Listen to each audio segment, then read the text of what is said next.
Légende, je raconte, vous écoutez. La peau de bœuf devenant une vache pleine. Il y avait 10 ans une peau de bœuf qui devint une vache pleine. Lorsque les bouviers la frappaient, une voix se faisait entendre dans le ventre de la vache disant « Pourquoi nous frappez-vous » Étonnés de cela, les bouviers conduisirent la vache devant le roi et lui firent part de ce qu'ils avaient entendu. « Essayez devant moi, » ordonna le roi. On frappa la vache et la voix dit « Pourquoi nous tuez-vous » Le roi, émerveillé de cela, s'écria « Sortez du ventre de la vache et je vous ferai roi. » Immédiatement, un homme et une femme vêtus de pourpre sortirent de la vache. Plus tard, la femme mit au monde 2 filles. Elles furent l'objet de nombreuses demandes en mariage lorsqu'elles furent devenues grandes. De nombreux prétendants arrivèrent du nord, du sud, de l'est, de l'ouest, mais aucun d'eux ne fut agréé. Tsangarir se présenta et les jeunes filles l'acceptèrent pour mari. Tsangarir est un monstre, mais il s'était revêtu de vêtements splendides et s'appuyait sur une canne d'or. Les parents acceptèrent le choix de leurs enfants et le mariage eut lieu. Tsangarir, accompagné de ses 2 femmes et d'une de leurs esclaves, retourna chez lui. La route qu'il suivait se trouvait en pleine forêt.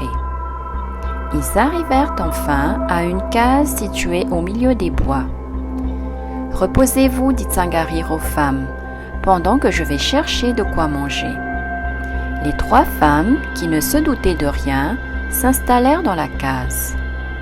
Quand il fit bien noir, Tsangarir arriva à la porte et cria « Dormez-vous » Les 2 femmes dormaient, mais l'esclave que la peur tenait éveillée ne dit mot. Tsangarir s'aperçut qu'elle veillait et n'osa pas entrer. Le monstre renouvela plusieurs fois cette expérience sans plus de succès. « Pourquoi ne dors-tu pas pendant la nuit » dit-il à l'esclave. « J'ai peur, répondit-elle, de cette épaisse forêt de canne à sucre qui est située à l'est de la case. » Tsangarir la coupa le lendemain, mais l'esclave ne dormait pas davantage. « Pourquoi ne dors-tu pas » demanda encore Tsangarir. « J'ai peur, dit-elle, de la forêt de bananiers qui est à l'ouest de la case. » Et la forêt disparut le lendemain. L'esclave rapporta à ses maîtresses les entretiens qu'elle avait eus avec Tsangarir et elle leur demanda de fuir parce que leur époux était sûrement un ogre.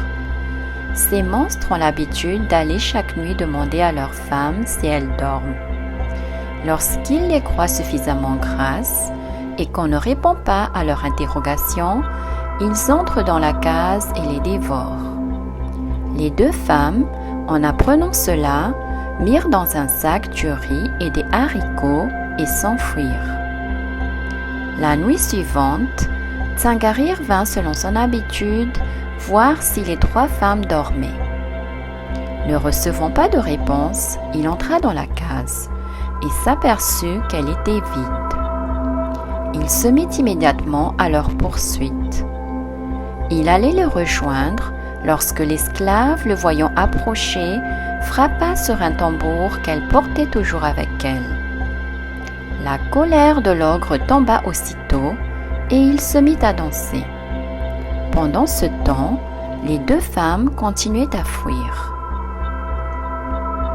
Puis, la poursuite continua, mais à chaque fois que Tsangarir s'approchait des fugitives, le tambour résonnait et lui faisait perdre du terrain en le forçant à danser. Grâce à ce stratagème, les 2 femmes purent arriver chez leurs parents avant l'ogre.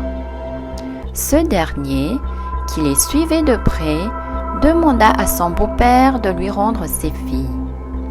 Celui-ci acquiesça à sa demande et lui donna une case pour s'y reposer avec elle et leur esclave.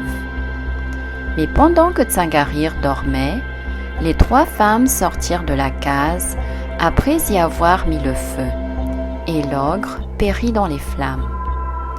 Conte, conte, légende, légende, ce n'est pas moi qui suis le menteur, ce sont les ancêtres.